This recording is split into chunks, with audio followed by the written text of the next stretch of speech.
guys, welcome back to my channel. So thank you for coming back. If you're new, please don't forget to subscribe.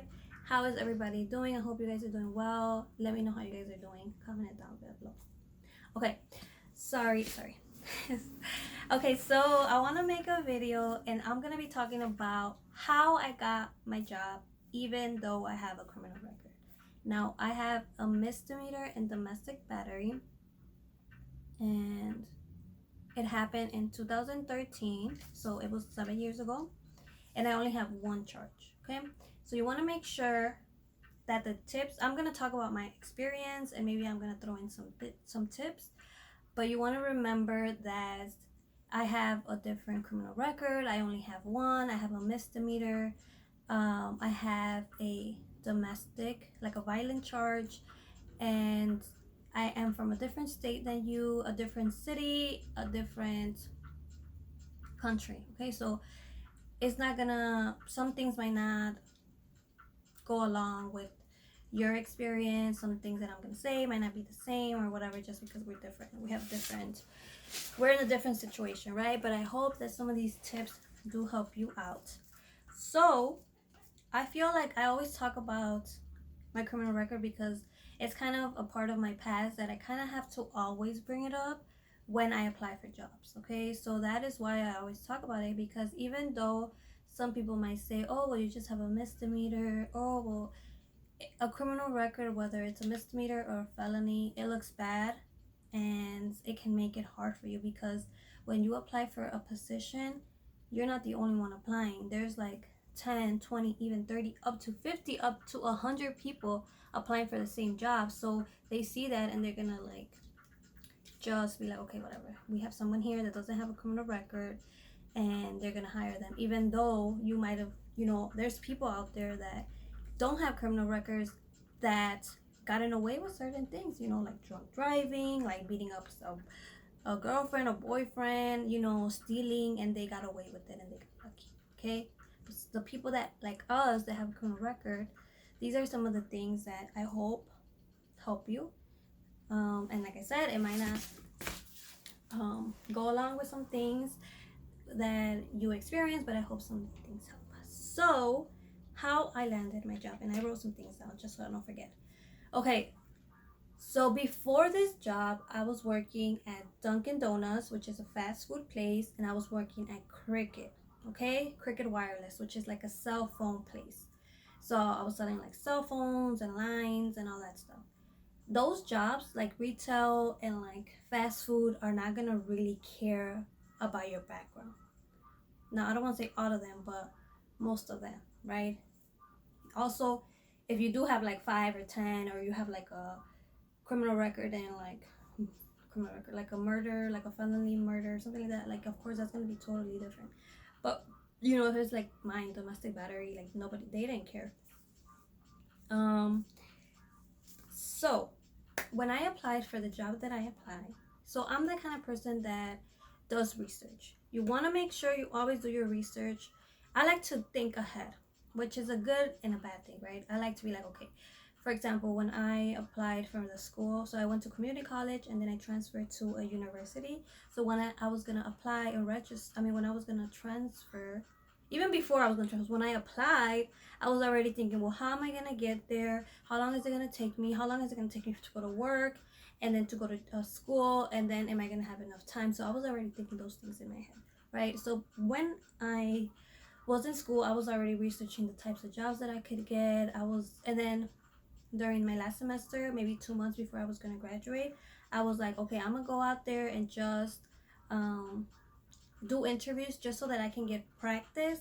Just when I finally graduate and I really focus on interviews, I have an idea of what to expect. So I found this job on Indeed.com, and I just applied just to apply. Like I was applying to random jobs. Even after I got the job, I even throughout like the months, I was getting like calls like, hey, we would like to interview, right? Because I was applying to so many jobs. But for this one, I said, I'm gonna go to this one. But that interview, what they wanted me to do, they wanted me to, because I was gonna be an instructor and teach in front of people. They wanted me to do an interview, but it was not a regular talking interview. Well, one was a talking interview, and then the other one was where I was gonna be presenting. So I was gonna talk in front of people, and then they brought in. So I was interviewed by two people, by the supervisor and the director, and then for the second part, I had a couple other people, co-worker, not co-workers, like a couple people from the same department to come in and um just like write any feedback about me, or like whatever, what they like and what they didn't like about my presentation. So I had to go out and present, right? Before I had this presentation, I spoke to my advisor, my professor, and I was like, hey, I have this interview, and she gave me like a bunch of tips. And not only her, I had like two other people that were giving me a lot of tips. So you want to make sure that before you go into an interview, you talk to people, especially like professors if you are in school, or people that are kind of in the same field, just because they're gonna get an idea of what they might ask you, right? So she gave me so many great tips. And then I went in for the interview and I presented, and then I went home. And then once I went home, it was like a week, and my mentor, she was she was like, hey, have you heard anything? I was like, no. She's like, well, you need to email them, just follow up with them. I was like, I don't want to, maybe. I'm like, it was just practice. And she's like, no, do it. And then I did it, and then they sent me an email and they said, hey, we actually decided to go with somebody else, but thank you so much, right? So I was a little bit sad, but at the same time, like, I don't care, because it was like I was in school, so I had a lot going on, and I was like, whatever, it was just practice. But 2 weeks before 2 weeks before I was gonna graduate, I got a call, and they're like, hey, are you so interested in the position? So I guess the other person, it didn't work out with the other person, right? So I was like, yeah. And I was like, I would like to, but can you give me like 2 weeks, because I'm about to graduate, then I can start working full time. And they're like, okay, yeah, we'll do that. So then that week I graduate, and then I graduate like a Friday, and then the following Monday, I think, I started working. So I didn't even get a break, right? Which I'm lucky. I'm very lucky, right? So you want to, okay, so then that's where it starts, the whole process. They start doing the background check and all of that. Okay, I gotta start. In the first application, when I first applied in the beginning, when I went to the first interview, I did write down my background. Like, they ask if you've ever been arrested. So I wrote down that, whatever. So you want to remember to always be honest, because at the end of the day, they're going to find out regardless, and you're just going to be wasting your time. So you don't want to waste your time, because if they hire you within a week, usually it takes maybe a week or a couple days, and during that week they find out, they're going to let you go. Whereas maybe instead of, you would have been honest and they would have said no, you could have been using that week to be out and looking for interviews and applying other places. Okay, so when I got the job, they did a background check and they asked for 3 recommendation letters.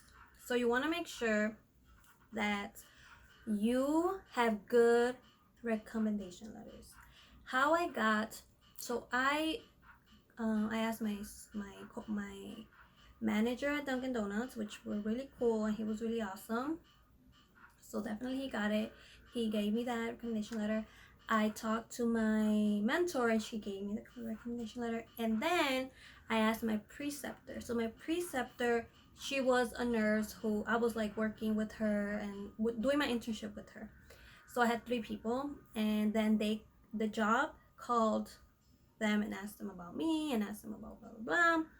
So then that happened, and then I went in and I got a background check. And when I was in human resources, she told me, oh, you need to write this down, because they got like, they found something on your record.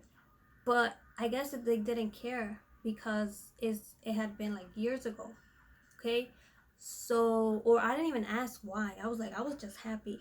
I didn't have to go out there and explain myself like in person. I just wrote it down, right? So I was honest, but I just didn't say it to their face. Now, saying it to their face is something that I haven't done yet, and I'm over here. I know that can be very, very, very awkward, and it can make you feel like, you can just see it and you can just feel it when somebody's so excited, and then you tell them something like, oh well, we have to like rethink this. So with that one, I would say you want to practice. You want to make sure that you talk to somebody. Talk to somebody, practice with someone, just in case it has to come up.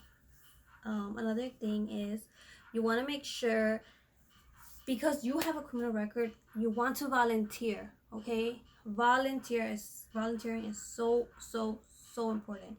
You have to do the most, unfortunately, because that's where you're gonna build up recommendation letters, and also you might work in a place, volunteer in a place, and the people might see, hey, this person is a good worker, this person does well, maybe we should hire them, they should work for us. Or you meet people and they're like, hey, I need a recommendation letter, and they really say, yeah, you've been volunteering with us, you're awesome, and then they give you that recommendation letter. I feel like that's one of the most important, to knowing people, because that can be so helpful. You want to know somebody because they will definitely help you. You also want to know somebody, know people, volunteer.